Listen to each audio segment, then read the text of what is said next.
俺の彼女になってくんない。 Halo semua, balik lagi di channel ini dan kali ini saya akan membahas sebuah film yang berjudul Lock on Love tahun 2018.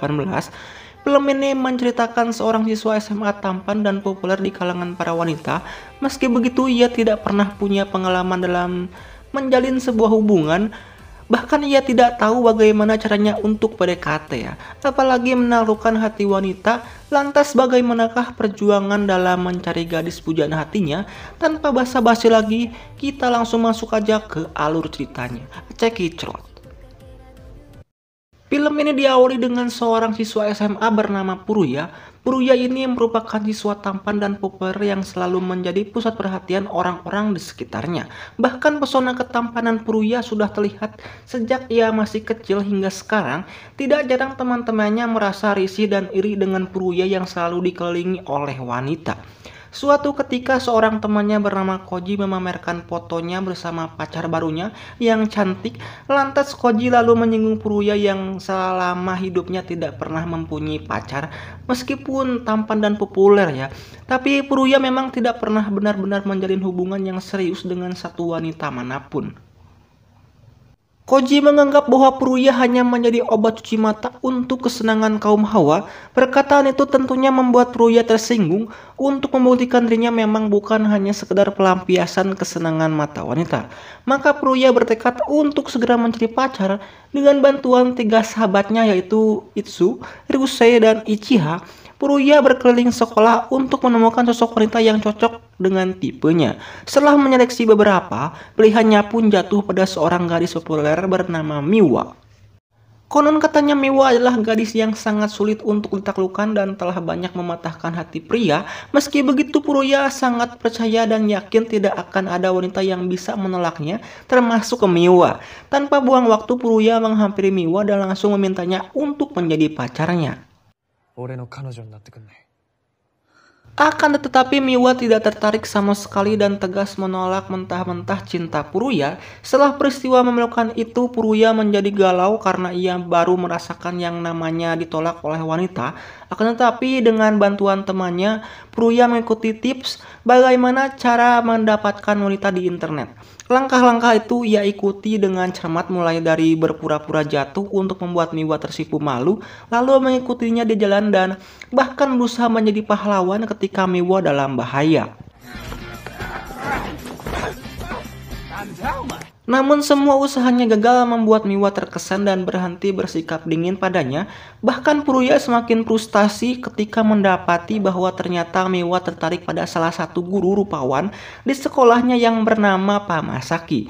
Tapi Furuya belum menyerah dan berjanji akan mendekati Miwa setiap hari sampai Miwa mau menerima cintanya.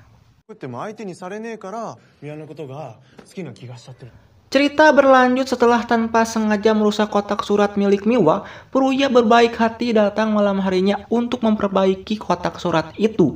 Tapi karena ceroboh, Furuya malah melukai tangannya sendiri. Alhasil Miwa terpaksa mengajaknya masuk ke kos-kosannya untuk mengobati lukanya.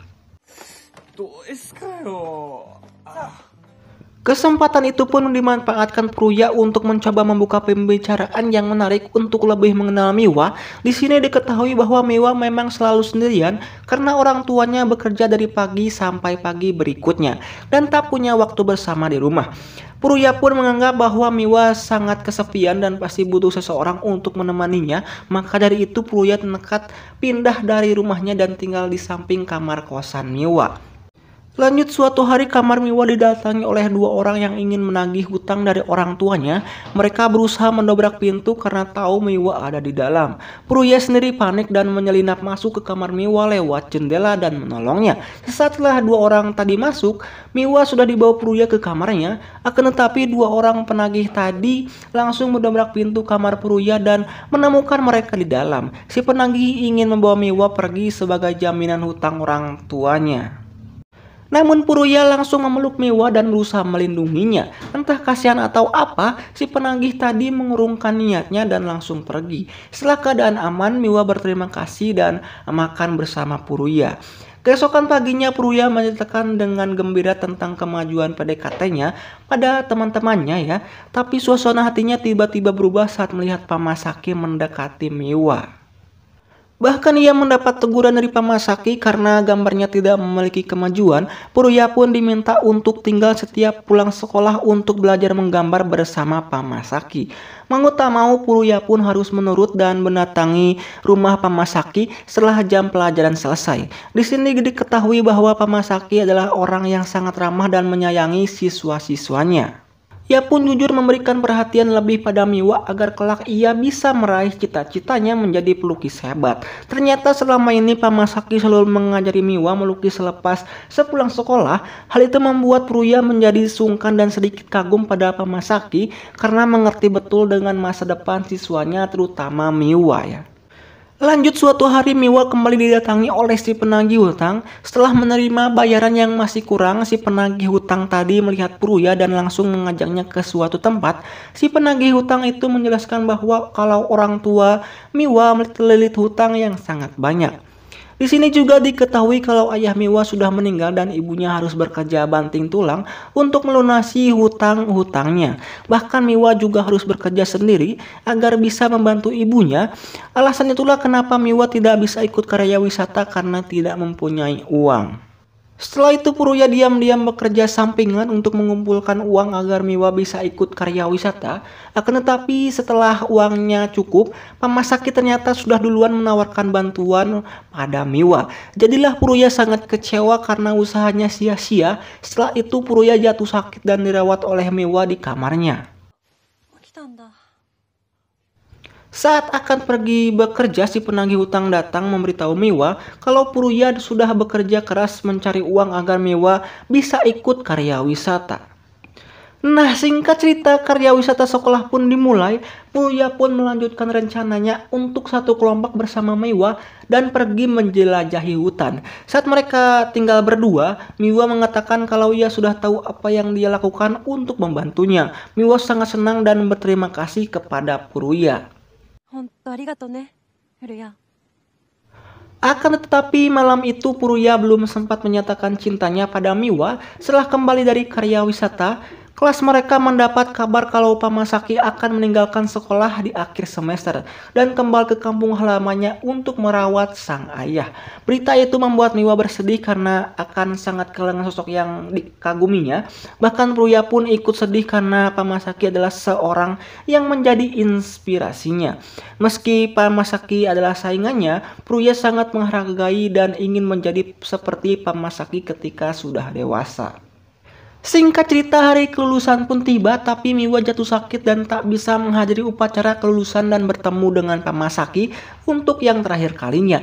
Saat Pamasaki memberi sambutan perpisahan, Puruya tiba-tiba pergi dan menjemput Miwa. Puruya melakukan itu agar Miwa mengungkapkan perasaannya pada Pamasaki sebelum terlambat. Dengan bantuan teman-temannya, mereka membawa Miwa dengan kursi roda. Di saat terakhir, Puruya menggendong Miwa dan membawanya menyusul Pamasaki di stasiun. Setelah berhasil menemukan Pamasaki, Miwa langsung menyatakan perasaannya kalau ia sempat jatuh cinta pada Pamasaki. Hal itulah yang membuat dirinya kuat dan sanggup berjuang menjalani hari-harinya. Miwa berterima kasih akan perasaan yang sudah Pamasaki ciptakan untuknya. Pamasaki pun juga mengucapkan terima kasih dan salam perpisahan untuk Miwa dan Puruya. Lanjut, setelah Pamasaki pergi, Puruya berjanji akan menjadi apa saja untuk membuat Miwa bahagia, walaupun akhirnya menyadari kalau perasaannya pada Pamasaki itu hanya sebatas antara putri dan ayahnya, dan sekarang sudah menyukai Puruya sebagai sosok yang selalu ada untuknya ya. Di akhir film mereka akhirnya beradu bibir ya. Gurih ya. Ya, itulah alur cerita film Lock on Love ya. Kalau ada saran film yang bisa dijadikan alur cerita, tulis saja di kolom komentar ya. Sampai bertemu di video selanjutnya. Bye bye.